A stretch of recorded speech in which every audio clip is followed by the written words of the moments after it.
Hello, everybody. Welcome back to a brand new episode of the podcast. This is the murder of Bruiser Brody, a pro wrestling injustice. Matt. I knew it was Matt. Even before I looked at the name, it's either is it Kevin also does these? It's one or the other because they know stuff about wrestling, and all I know about wrestling is it's like not pantomime. What's the right word? Like it's not real, and it's all like a soap opera with dudes oiling themselves up and getting in a ring. Are you telling me you're gay? I'm upsetting all the people who love wrestling. Let's just jump in, shall we? The format of the show is I've never read this before.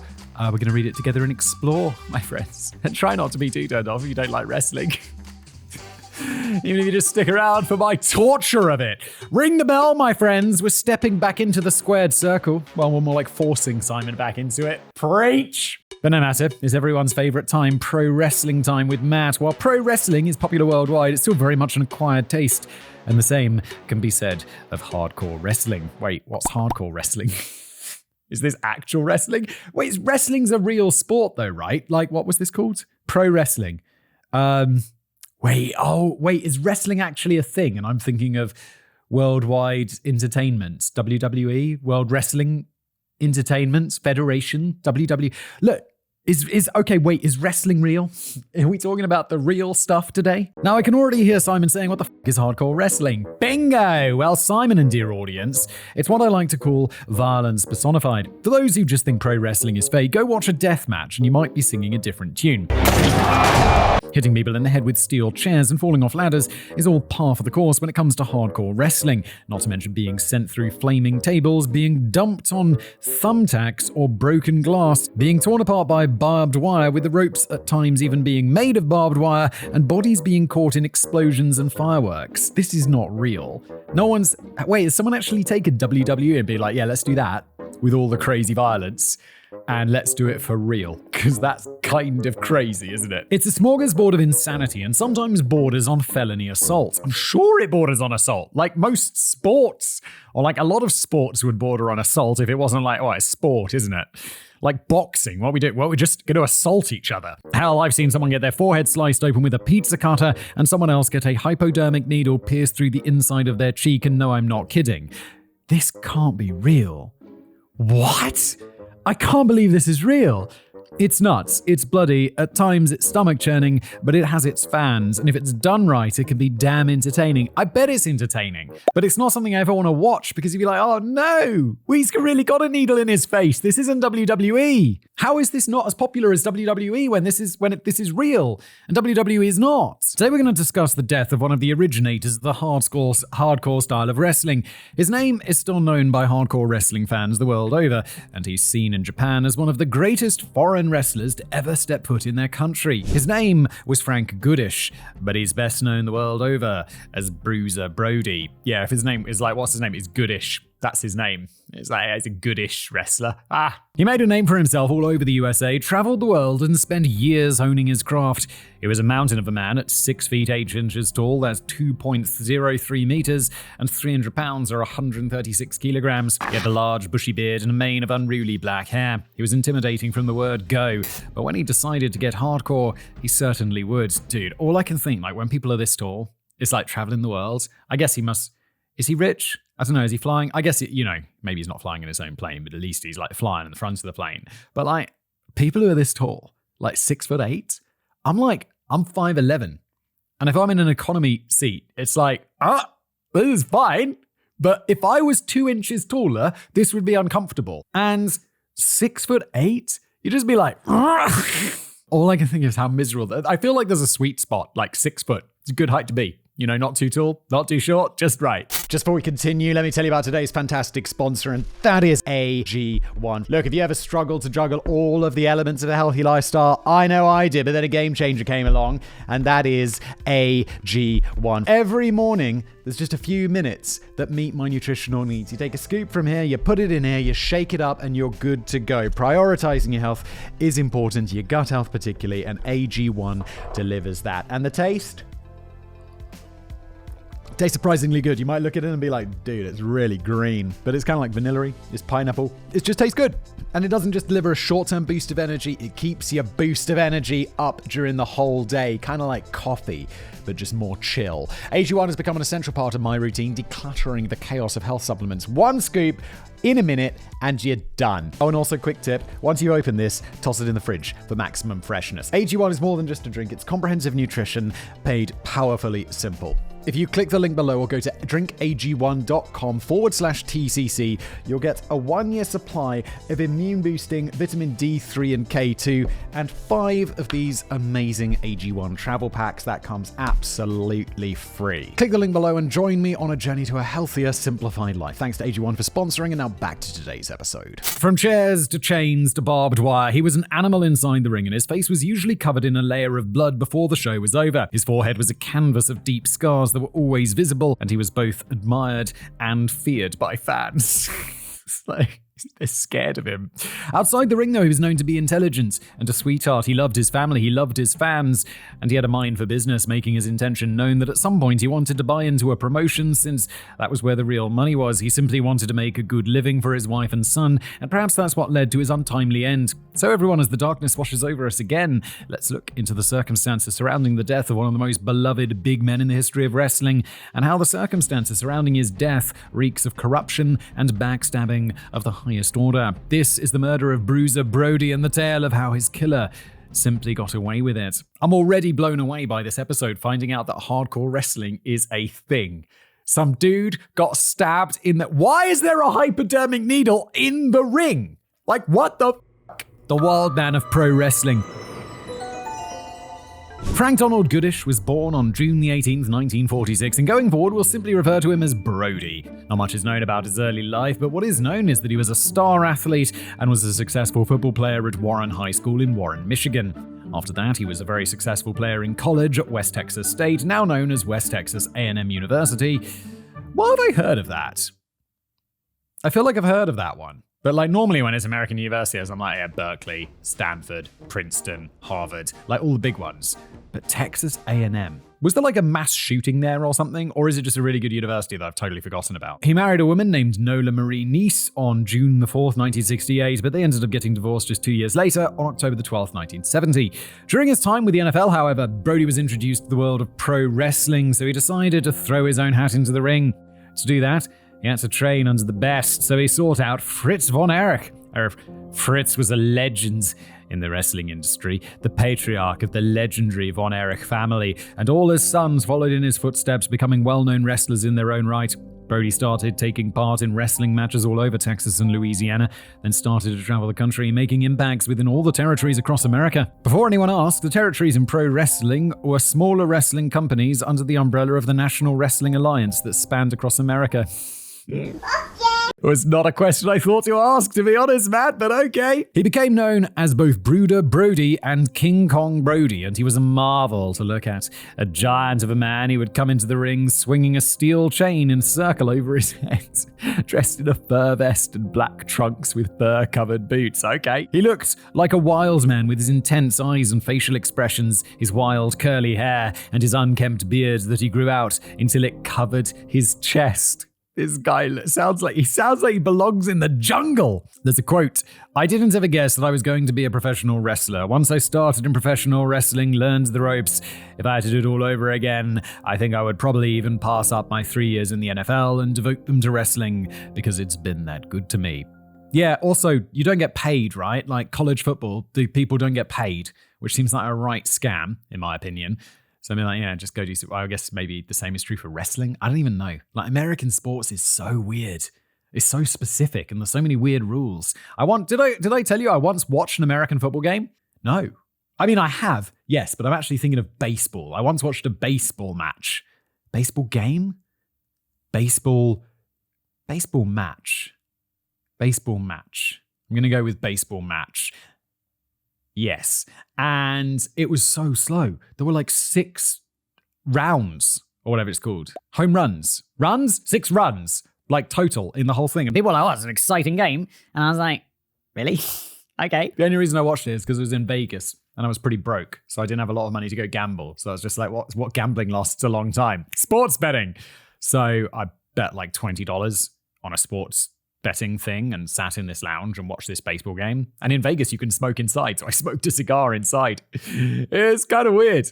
And baseball's boring. Sorry, Americans. And don't be like, well, Simon, soccer's boring as well. Football's boring. I'm like, yes, it's also boring. It's just people running around a ball. Like football, the only sport it ends where it's like, what's the score? 0-0. No one scored at all. It was 90 minutes long. During a tour through Australia, he met a lovely New Zealander by the name of Barbara Smith. Barbara agreed to travel back to the US with Brody, and the couple were married in Las Vegas in 1972. It wasn't an easy life, especially with Brody traveling for up to 9 months of the year, but they made it work. But when his son, Jeffrey Dean Goodish, was born in 1980, Brody's priorities changed. He did his best to ensure that Jeffrey would have the best life possible, and that both he and Barbara would never want for anything. Their happiness was all that mattered to him. Barbara always reported that Brody was a kind soul, very passionate and intelligent, and that he always remained true to himself when he was at home. He was nothing like the monster that his fans would watch during hardcore wrestling matches. To quote her, it was like this character that he created, that he was separate from the person I knew. I would take him to the airport and he would just be dad, husband, get out of the car, had his hair pulled back, walk through those doors, take his hair down. He became Bruiser Brody on the other side, and I could actually see the whole transformation take place. Brody got a path of destruction through company after company. You name it, he wrestled there, and he dominated them all. He even went over to World Wrestling Entertainment, WWE, which was known as WWWF at the time, in 1976, and was selected to wrestle the legendary Bruno Sammartino for the WWWF Championship. And over in Japan, he'd become an icon for his runs in All Japan Pro Wrestling, AJPW, and New Japan Pro Wrestling, NJPW. Brody became an attraction, and when he showed up to take part in a match, he drew a crowd. People came from all over to see Bruiser Brody arrive, raise hell, beat someone until they were a bloody mess in the middle of the ring, and then leave. Hell, back in the day, people were legitimately scared of him. He'd come down to the ring swinging his massive chain, and the fans by the entranceway would scatter to get out of his way. Yeah, of course people were scared of him. He sounds terrifying. I thought at first Matt was referring to people in the ring. Can you imagine fighting this dude? You'd just be like, no, I'm not scared. You'd be like, well, then you are a psycho. In Dark Side of the Ring, WWE Hall of Famer Tony Atlas, a friend of Brody's, explains that Brody's reputation in the business was that he was a main eventer and could make you a lot of money, so that's why he was popular. It was why so many promoters wanted him, because he could put asses in seats.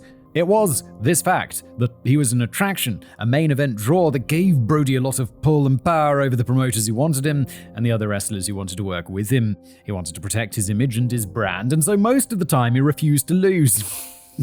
Okay, he's just like, how are you going to win all your matches? Well, I'm just not going to lose, am I? It's like, okay, brilliant strategy. But it seems to actually work for him because he's a giant beast of a man. He would tell the promoter that it didn't make sense for him to lose being the big monster that he was, and he wanted to keep his top spot.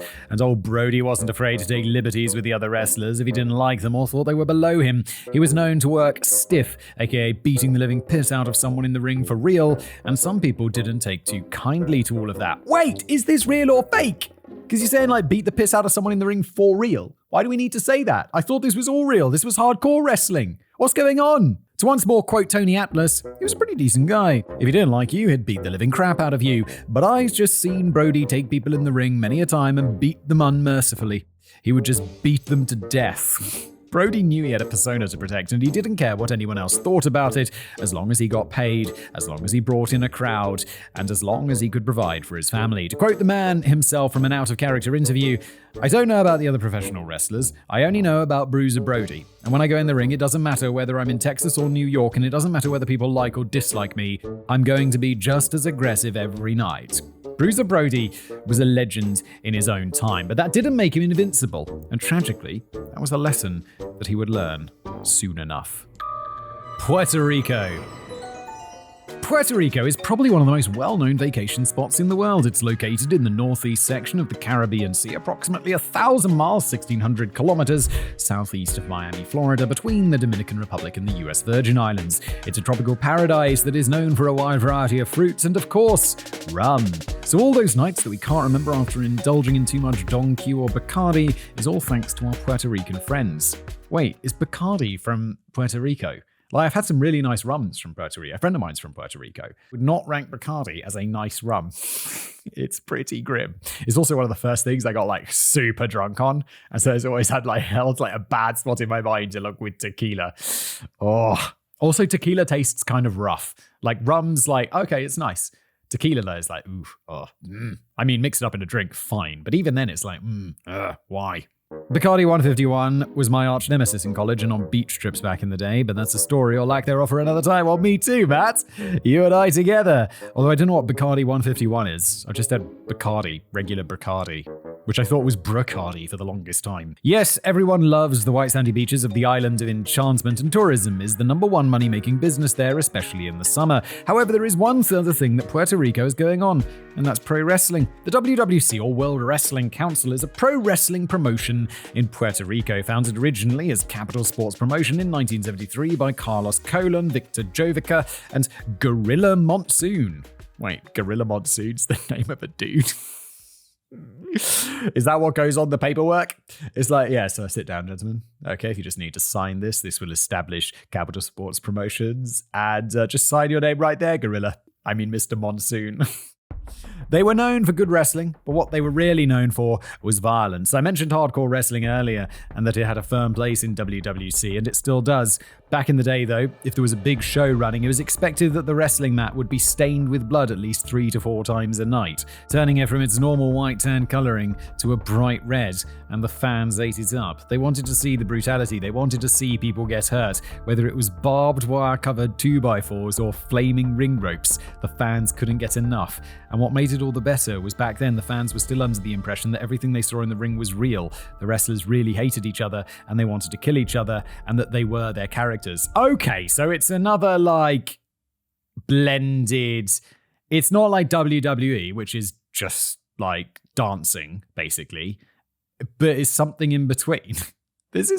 Wrestling is such a confusing thing. Anyone who's really into wrestling will be like, yes, Simon, it just works like this. And I'm just like, I just don't get it. It's really weird. They would assault the wrestlers they didn't like if they managed to get through the barricade, and if they couldn't, they'd throw things at you. Oh my god. To quote both Tony Atlas and fellow legend Abdullah the Butcher from their interviews from Dark Side of the Ring, Abdullah, these people were violence. They wanted violence. Atlas, people throw rocks at you. They throw piss on you. They throw urine on you. They throw feces on you. What the So some dude's in the audience just like taking a shit in his hand and then throwing it in the ring? This is some wild shit. Puerto Rico, and anywhere else that does this. Abdullah, they stoned me. They used to take cups, put glass or stones in them, and throw them at me. They wanted to see somebody get hurt. They want to see somebody get carried out on a stretcher. Every place you go, they love violence. And speaking of Abdullah, it was in Puerto Rico that he and Brody would have many of their bloodiest wars in the ring. They would battle in the ring, they would battle at ringside, they would even go in the crowd fighting and throwing chairs at each other. Brody would hit Abdullah with his chain, Abdullah would stab Brody in the head with a fork that he always kept with him, and every single time they would bleed profusely to the delight of the audience. So this is real. That's real, right? The fans thought that Brody was his character, a mountain of a man covered in hair, insane in the mind and violent as a monster. It was this misconception, this unfortunate blending of fiction and non-fiction pro wrestling back then, that only made the coming case even more tragic and frustrating. Invader 1. Bruiser Brody wasn't everyone's favorite though, and he had made at least one enemy along the way, Jose Huertas Gonzalez. Jose was born on March 17, 1947 in San Lorenzo, Puerto Rico, and was both a wrestler and booker for the World Wrestling Council. I mentioned this in the Benoit script last year, but just as a reminder, a booker in wrestling is one of the people in charge. It's up to the booker to put the match card together and decide on who wins the match and how long matches go, working alongside the producers and official writers. So Jose had a position of power in the company, and Brody didn't like that one bit. So this is fake. It's so confusing! It's like, okay, it's mostly fake, or it's scripted and this kind of stuff, but sometimes it just gets real because they do actually hate each other. Okay, I kind of get it. I guess I'm confused for the same reason that people were confused at the beginning, because they weren't sure, wait, is this real? Is it not real? And they're just like, we're just, who knows? Just let it be, enjoy it. That kind of vibe, right? You see, Jose was a pretty big name in Puerto Rico. Not only was he the right-hand man of Carlos Colon, the owner of WWC, that guy's gone unfortunate. Is that pronounced somehow different in Spanish? Because in English, his name is Carlos Colon, as in the place like where your food gets turned into shit. Not only was he the right-hand man of Carlos Colon, the owner of the WWC, but he was beloved by many of the local fans for his work as Invader 1, a masked gimmick he performed under. And yes, Simon, the number 1 in his name is intentional, as he was on a team called the Invaders, which included himself, Invader 2 and Invader 3. God, the folks of the past sure could get creative. Regardless, Brody wasn't the biggest fan of Jose either. He was one of those people who just rubbed Brody the wrong way. And so when they were paired together in the ring, Brody had his way with him. This first happened several years prior, during Brody's time in the WWWF. It's a hell of a mouthful an acronym, isn't it? Where Brody refused to sell, taking his moves and making it look like they hurt for Jose, and beat him to a pulp. This continued to happen whenever Brody and Invader got in the ring, and Brody would just beat him from pillar to post, doing his best to keep up the image of the unstoppable monster wrestler for the fans, all at the expense of Jose. Jose's like, what the f***, dude? I'm supposed to beat you. Can you stop actually hitting me? We're wrestlers. This is a dance, Brody. Dirty Dutch Mantle, a former wrestler and manager, along with being a compatriot of Brody, spoke with Dark Side of the Ring as well. He mentioned the story. They were grooming, I heard, Jose Gonzalez to be the next Puerto Rican star. Bruiser Brody came in and had a match with Jose Gonzalez and just beat the shit out of him. He ate him up. The quote ends. Blood was everywhere. It was leaking out of Jose's mask and his head was all swollen from the beating. As Tony Atlas put it, he looked like a pumpkin. The beating was so bad that Jose had to be taken to the hospital to be treated. No shit, your face looks like a pumpkin. You've got to go to the hospital. And on the way to the hospital, Jose declared, one day, I'm going to kill that man. Oh my god, dude. Are you admitting to your future crimes? Building tensions. So now we've spoken on the issues between the two men, that neither liked each other, and that Jose wanted to get Brody back. But now, I'm sure you're all wondering, well, Matt, we understand that, but what's the tipping point? What led us to the crime? Well, let's talk about that now, shall we? As I mentioned earlier, you may make good money as a wrestler, but the real big bucks come from owning a company. Brody had been having a lot of success over in Japan, and he had been making a lot of main event money. Brody had managed to save up a nice little nest egg and planned on buying into a wrestling company to make even more money for himself and his family. Brody had his eyes on Puerto Rico, the WWC specifically, and that brings us to a man named Victor Quinones. At the time, he was a minority owner of the company, and Brody approached him with a proposal to buy him out of his shares in the company. Victor and Brody took their discussion to Gorilla Monsoon, a wrestling legend, Gorilla Monsoon, and a majority owner of WWC, and in the end, it looked like a deal was done. Now everyone knows the old adage about opening up a can of worms, but that couldn't have been more accurate when it came to this situation.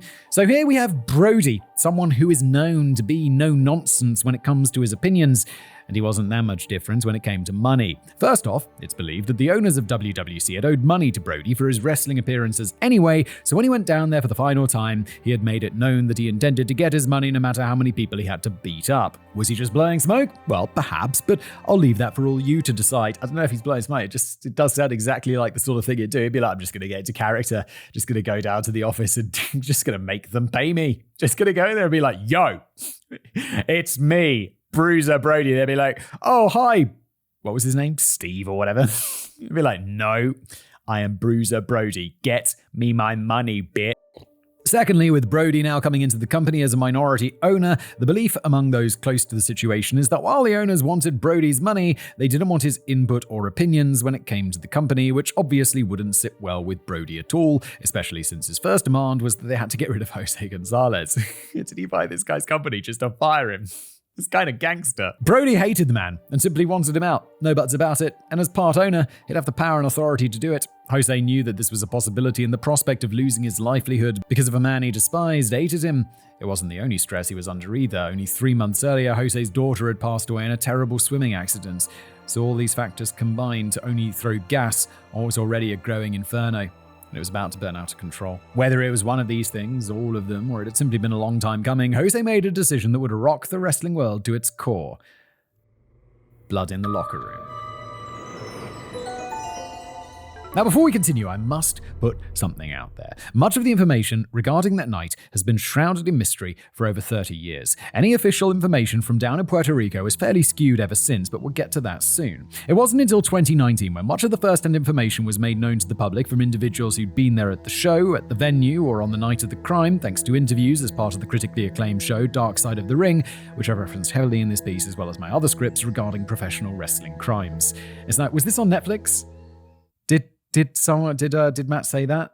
I've never heard of it. I've never been advertised it, and they're probably like, because Simon has shown zero interest. The only sport Simon has watched on Netflix is Drive to Survive, which was incredible. I tried watching the tennis one, and I like tennis, and I was just like, yeah, it's just not as good as Drive to Survive, though, is it? Drive to Survive is extremely compelling. The day was June the 16th, 1988, and it seemed to start like any other. There had been a show the previous night, and so Brody got up to prepare for the next show that would take place that evening. And it was still very common for wrestlers to perform on a show one night and then have to wrestle the very next day, still sore and banged up for their last match. Oh, dude, these guys are getting absolutely destroyed. You're just going to go back in there and the doctor will be like, don't do any physical activity for a good week. Those stitches are going to pop. And then it's like, yeah, doc, but I got to go in and beat the shit out of someone tomorrow, getting injured the same way that I got injured this time. And the doctor will be like, okay, as long as your insurance is good, I'll keep patching you up. He met with Tony Atlas, and together they went to the gym for a round of lifting and then went out to get a meal together. The two of them had known each other for quite some time and were good friends at that point. Quote, and then he turned to me at breakfast and he said, I waited a long time to get in down here. So I just got the impression that maybe, just maybe, that he'd bought in the company. And he said, you're going to see a lot of changes. Quote ends. Later on in the day, the wrestlers were getting ready to head to the venue, Juan Ramon Lobriel Stadium in Bayamon, a city near San Juan in Puerto Rico, for the show that night. It was on his way out of the hotel that Atlas noticed Brody sitting on the front steps with Dutch Mantle. Atlas asked Brody why he hadn't left for the venue yet, to which Brody responded that he was waiting on Jose Gonzalez, who was supposed to drive him to the arena. Yes, it was clear that neither man liked each other, but Brody was the main event and Jose was the booker. It was strange that he would simply leave a star attraction waiting in the cold regardless of how he felt. Money, after all, was money. So, being a good friend, Atlas offered to give Brody a lift to the venue. Traffic was terrible, bumper to bumper, and all leading to the stadium since it was a sold-out show. That night, Brody was scheduled to wrestle Dan Spivey, a wrestler known for his time in both the WWF and WCW. At the show the night before, Brody had been assaulted and choked out in the ring with his own chain by Spivey and Abdullah the Butcher. It's 2-on-1? Hardcore wrestling's nuts. So the people were clamoring to see the big man Brody get some payback on the cowardly heel Spivey. But just as the three men got into the venue and into the locker room, there was a strange air of tension when they walked in. Jose Gonzalez, Carlos Colon, and Victor Jovica were all sitting in chairs in a circle around the locker room, not talking or having a conversation, just sitting there as the wrestlers arrived. As soon as Brody and the others arrived, Jose simply got up and left, not exchanging words or even a look at any of them. Now a bit of levity before things go bad. With some downtime before the show, Atlas got out his art pad and started drawing. He'd always had a love of art, and he'd gotten very good after many years of practice. Brody came over and took a look at his drawing, and a huge smile formed on his face. That is freaking fantastic. I wonder if you could do one for me.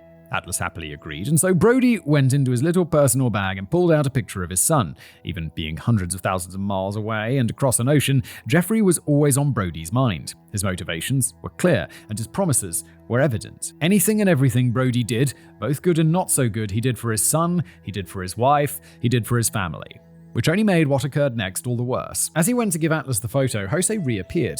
Looking up, both Brody and Atlas saw him standing by the showers, a towel wrapped over his head. Brody, can I talk to you for a minute, please? Now, it's not uncommon even today for wrestlers to discuss matches and outcomes with bookers and producers beforehand, but that's not what this was, not at all. Brody simply nodded and followed him into the showers, his little bag in one hand, the picture of his son in the other. They might have had their issues, but it was clear that Brody didn't think anything of this. It was simply the booker wanting to talk to the main eventer about the match business as usual, no more, no less. And even if something was to go down, Brody was much larger than Jose and had proven before that he could beat the tar out of Jose if things got out of hand. Atlas watched as Brody entered the showers, but then he noticed something else. Carlos Colon, another owner of the company, was watching Atlas from the other side of the locker room. Not suspicious at all, is it? And that's when it happens.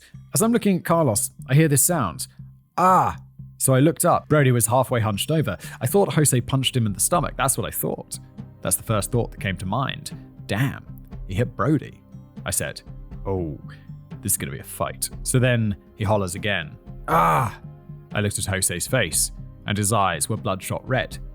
Then I saw the knife. Jose Gonzalez had brought a large kitchen knife into the locker room, hidden it under the towel wrapped around his head. After luring Brody into the locker room, he proceeded to stab Brody twice in the stomach and abdomen, puncturing his liver, piercing his lung, and severing several arteries. Atlas then leapt up from his chair and grabbed Brody around the waist, pulling him back as Jose went in to attack again. He was aiming to slice Brody's throat, but he only managed to get his ponytail, the knife being so sharp that it sliced the ponytail clean off.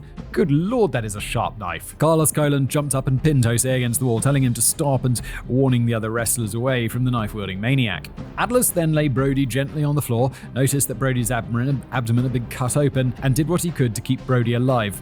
And he looked up at me, and he said, "Brother, don't let them hurt me no more. Please, brother, don't let them hurt me no more."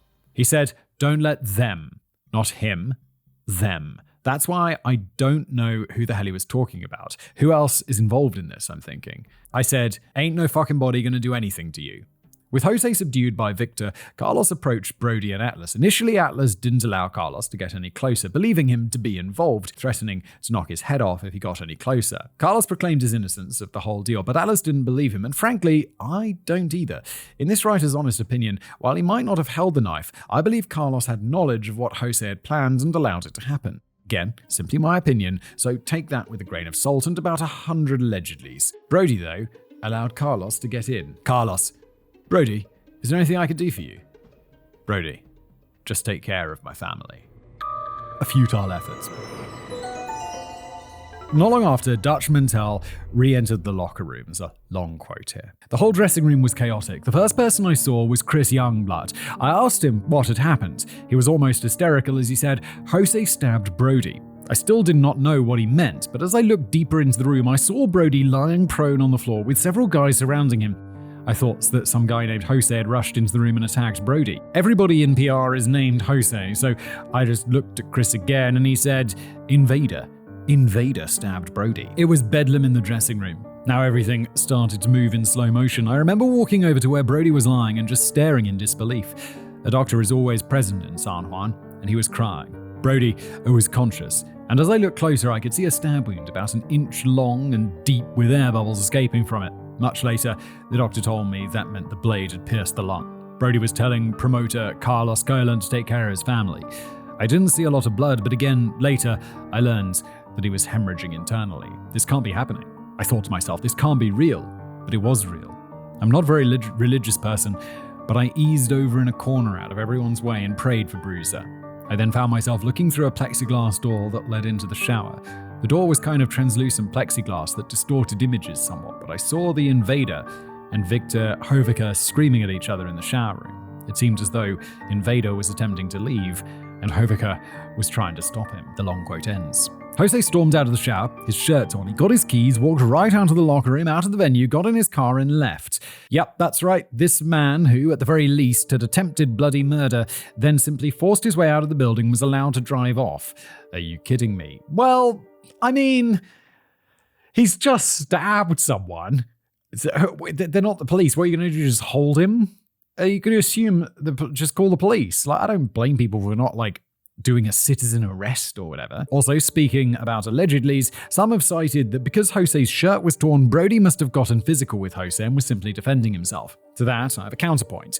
How hard is it to rip a shirt, especially when the person wearing it is out of eyeshot and there's bedlam going on all around? Victor and Jose were in that shower, all alone, and Victor could be heard screaming at Jose. All the while there was chaos in the locker room. The sound of ripping cloth and fabric isn't loud. The yelling could have easily masked the noise. So yes, I believe Victor was the one who tore Jose's shirt, though again, that's simply my opinion. Because of the heavy traffic at the time, it took paramedics almost an hour to get to the stadium. What? It doesn't matter. Because of heavy traffic, you're in an ambulance. Turn on the siren and people get out of the way. That's the point. All the while, Brody was bleeding out on the locker room floor. How can the response time for paramedics be an hour? I think in the UK, I don't know what it is here, but in the UK, it's like they have to get, isn't it? It's like 10 minutes. That's the response time that ambulances aim for, I think. To add insult to injury, when they tried to get him on the stretcher, they couldn't lift him because he was so big. So Tony Atlas, being a behemoth of a man himself, was the one who squatted down and lifted the 300-pound Brody. Brody, don't you drop me. Atlas, don't worry, brother. I curl more than what you weigh. With that, he gently laid Brody down on the stretcher, and they got him in the back of the ambulance. When the paramedic in the vehicle asked if anyone wanted to come with him to keep him company, Atlas didn't hesitate, jumping in the back and riding in the ambulance with him. This might just be me, but I believe anyone would be lucky to have a friend like Tony Atlas. No, Tony Atlas sounds like a legend. There's another long quote again. We get to the hospital, And he laid there for probably about 15 to 20 minutes. I got freaking tired of waiting, so I finally got one doctor that spoke a little bit of English, and I said, "I've been telling people my friend's been stabbed. How come nobody's going to see him?" He told me, he said, "A stabbing here is like a cold in the US. It's no big deal." He said, "Well, I will get him when I can," and turned to walk away from me. I grabbed him around the waist, yanked him up all the way to my shoulder, just like this. He does a over the shoulder motion, and I carried the man to Brody. So finally, he looked at Brody. He lifted Brody's hand up, and it was like this the whole time, just like this. This is quite hard to follow because he's obviously doing motions. Anyway, so he does this. Seeing this, Atlas plead. At the same time, he lifts his hand up. I remember I was taking his shoes off when I saw his feet, and it was blue. Oh, no, because I know this is real bad. Sometimes when you read like a quote, like that's written as text from someone who's speaking super casually, it's very hard to follow. But so it seems like he went to the hospital, he gets upset because the doctors aren't seeing him, so he just carries a doctor over, be like, "Bro, look at him." And then his feet are blue, which is, I guess, a bad sign. Definitely a bad sign. Seeing this, Atlas pled with the doctor to get Brody into surgery now. They were running out of time. Only then did the doctor call for aid as other doctors and nurses swarmed around them to tend to Brody. The fact that they waited that long and the fact that Atlas had to physically take a doctor to see his friend enraged him so much that he punched into the hospital wall up to his elbow. They got Brody into surgery, and they began working on him as best and as fast as they could. At that point, Atlas was banging on the operating room doors, yelling to be told what was going on. The doctor told him that Brody had suffered 2 8-inch cuts, but that he was stable, and they were able to close up his abdomen, but his liver had been sliced and was giving them trouble. He assured Atlas that Brody was going to be okay, but that Atlas should leave since he was frightening the other staff and patients. Yeah, it's like, I get why he's upset, but then when he's in surgery, you gotta be like, bro, just chill. Just let them do their thing. He's in surgery. What more do you want? Atlas left the hospital and returned to the stadium. Back in the US, Brody's wife Barbara got a call early in the morning to inform her that Brody had been in an accident and that he was in bad shape and that she should come down to Puerto Rico immediately. So she bought 2 plane tickets and flew down to Puerto Rico with Jeff in tow, hoping that all would be well. Unfortunately, I think the chapter of this title speaks for itself. It was a futile effort. Had the ambulance gotten to the venue sooner, he might have had a chance. Had he not been left sitting in the hospital, his guts hanging out for 20 minutes before he was tended to, he might have had a chance. But that's not what happened. At 4:30 a.m. the next morning, the 42-year-old Bruiser Brody passed away from his injuries. It was July the 17th, 1988. According to Tony Atlas, Brody was still holding the photo of his son when he spoke his last words. "Tell my little son I love him, and tell my wife I love her too." A travesty unanswered. So now let's talk about the aftermath and investigation. And trust me when I say there's a good bit more aftermath than any sort of investigation. Oh, good. Love the incompetent police. I mean, this has got to be open and shut, right? It's like he got stabbed by the Jose dude. Just get Jose in prison. Boom, done. The first thing to establish here is that Jose Gonzalez returned to the building that night. After Brody had been taken to the hospital with Atlas by his side, Jose came back, a different shirt on and everything, and proceeded to keep going about his business as if nothing had happened. Bro, you just stabbed someone. It's time to flee to Lebanon. The blood on the floor in the dressing room hadn't even been cleared yet, and it was as if nothing had happened at all. And I know what you must be thinking. The other wrestlers must have stopped him, right? They must have restrained him and handed him over to the cops, but no, they did not stop him whatsoever, and it was just business as usual. Hell, the show wasn't even cancelled, they just kept on trucking. I understand the idea that the show must go on, but one of your wrestlers, one of your fellow workers, has just been brutally stabbed and was fighting for his life. I think that would warrant the show being called off. I think Tony Atlas said it best when he described what happened after when he got back from the hospital. The thing was so horrible, and when I got back to the dressing room, it was more horrible than the stabbing. It was more horrible than him laying on the table. The most horrible thing that happened on that night was going back to that dressing room and hearing laughter. Dude, this dude just murdered someone, and he's just going back and he's like, "Hey, the show must go on, right guys, right?" And all the guys are like, "Yeah, bro!" Like, what the fuck? The locker room was alive with positivity, talking about how great the show was or how great the matches had gone. Atlas, having been there for Brody the whole night, was so infuriated that he took one of the chairs and tossed it across the room into the hallway. How could this be happening? Their fellow wrestler was on death's door and they were laughing as if it was just any other day. And where were the authorities, you might be asking? Well, they were there, I'll give them that, as they had been taking statements for some time after the attack had happened. After Atlas's outburst, one of the officers came up to him and asked him about it. "Officer, did you see what happened?" Atlas: "Hell yeah, I saw what happened." Officer: "Did you get a look?" Did you get a look at the fan that stabbed him? Atlas, what were you told?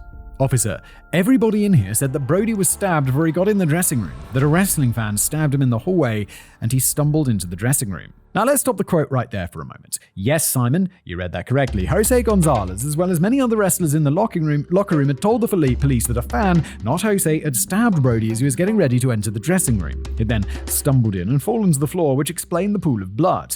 Can you say bullshit? Yes. If you ask me, the locker room simply was nervous, if not outright frightened. They saw the booker of the show, their boss for the night, who had booked them to fly to the island and wrestle, had just stabbed their main attraction before the show even started. So they wanted to keep their mouths shut and just go on as normal so they wouldn't get on his bad side too. Wait, that seems very risky. I mean, I guess they're not under oath or anything, so you can't just lie to the police. Isn't that going to be like obstruction of justice or something though? Like, I feel like it feels like there's a crime there, right? Have fun in Puerto Rico, man.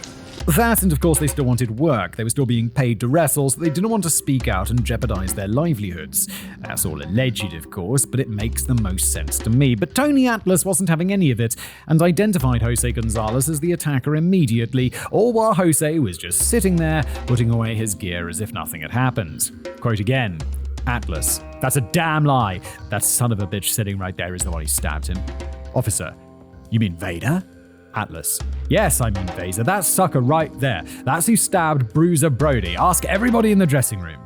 Officer, they're all telling different stories. Atlas, they're all liars. He's the son of a bitch that stabbed him. From the word go, there almost seemed to be a big disconnect between the wrestlers that had their statements taken and the police on the scene. As Tony was telling the first responders his side of the story, it almost seemed like they didn't believe him at first. Why might that be? Well, the idea is a simple one, and one that only hindered the investigation and legal proceedings going forward. They thought it was staged. Back in the 80s, the curtain had already started to be pulled back with regards to pro wrestling, and while many still believed it to be real, there were those, including the police, that thought something like this was just a plot device to further the show to progress the storylines. Bro, police, just be like, hello, Radio Central Dispatch or whatever, and just be like, is there someone at the hospital? Is he in there? Has he been stabbed? And they'll be like, yeah, he's stabbed. He's in surgery. And they'll be like, okay, done. It's real. Let's carry on. Let's take some statements. So it took some convincing for them to actually start taking the matter seriously. So the show continued as planned, and the fans were none the wiser. Atlas also paid his part that night, but that was only because he needed to be paid. After he got back to the locker room, though, he was approached by another wrestler named Savio Vega, a legend in his own right down in Puerto Rico. As if to affirm what I spoke about earlier, Vega told Atlas that he had gone to his room and had packed his bag for him, and that Atlas should not go back to his room. Why?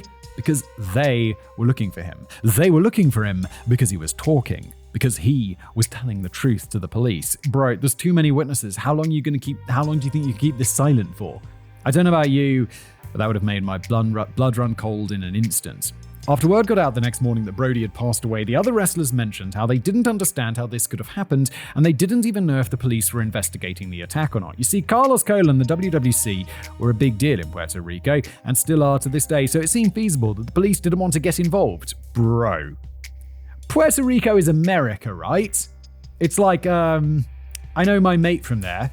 He's an American. It's not a state, but is it a territory? Or something like that?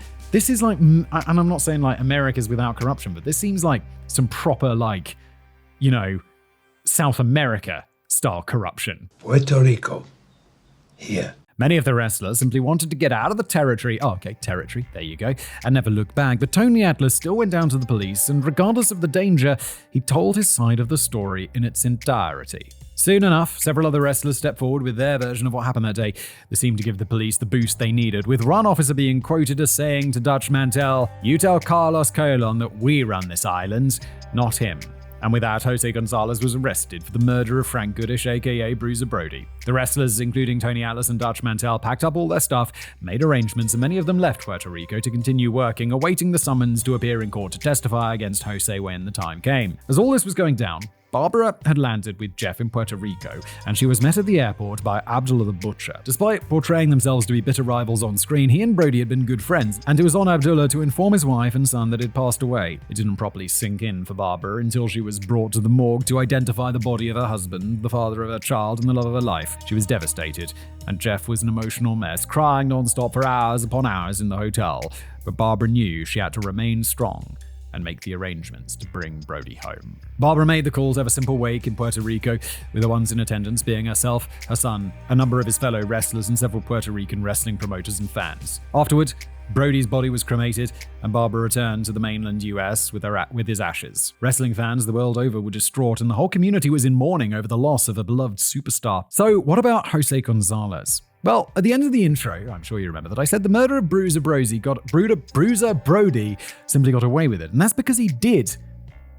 What? He was arrested about 3 to 4 days after the attack, but bail was posted for him immediately, and he never saw the inside of a cell of any kind. The next thing anyone knew, the trail came and the trail went. Now, I know you must be thinking, well, Matt, what sort of details can you tell us? What happened? Well, to the first question, I can say nothing much, because there aren't many details available.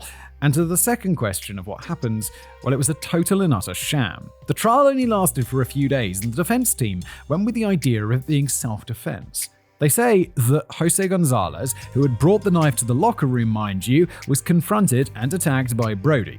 Bringing the knife to the locker room is like some premeditation right there. Like, what the f***? Jose then stabbed Brody twice in self-defense.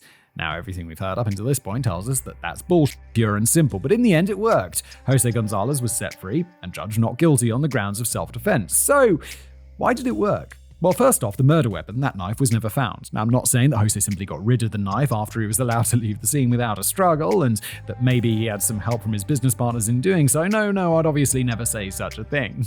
Yeah, you know. Like, where did the knife go then? The second reason is because, like I said before, Brody had the reputation of being this large, wild man, this insane individual who would snap and attack his opponents mercilessly in the ring. Wow, this is the problem when you blend fiction with reality too much. Like, where your fictional persona on screen, people think you're that off screen as well. So the judge and jury were easy to sway in the direction that Brody was his character. He was this dangerous person who just attacked Jose unprovoked, especially when it was known that the two of them disliked each other. In the words of Dutch Mantel, Jose never testified, but they believed what his attorney put out, that he was merely acting in self-defense. The feds in Puerto Rico believed wrestling was real. That was the major reason that Jose was acquitted, because they believed Brody was this character, this wild-looking psychopath, a hulking figure, and his defense was self-defense. And finally, remember how the police said that they would reach out to wrestlers for a court appearance? Well, not a single wrestler was present in the court on any days of the trial. Nobody was called on, nobody was heard from, and that helped set Jose Gonzalez free, as no one was there to challenge his narrative of the situation. Tony Atlas, what's the prosecution doing? Why are you not summoning these people? Tony Atlas was never sent a subpoena. He never heard from anybody, and Dutch Mantel did get his subpoena, only it was 10 days late after the verdict had been passed. Injustice isn't even a strong enough word. Wait, you're subpoenaing someone afterwards? What, just they sent it by mail? Like, what? And that brings our story to a close, ladies and gents. This whole situation, from the attack to the trial, all stinks of a cover-up and corruption, if you ask me. Carlos Colon, Victor Jovica deny any involvement to this day and dismiss any claim of a cover-up, but common sense seems to counteract what they've said, allegedly. But in the end, Brody was gone, and Jose was free. And to this day, that's simply how it stands. As for Jose Gonzalez, well, he officially retired last year, and he's alive today, age 76.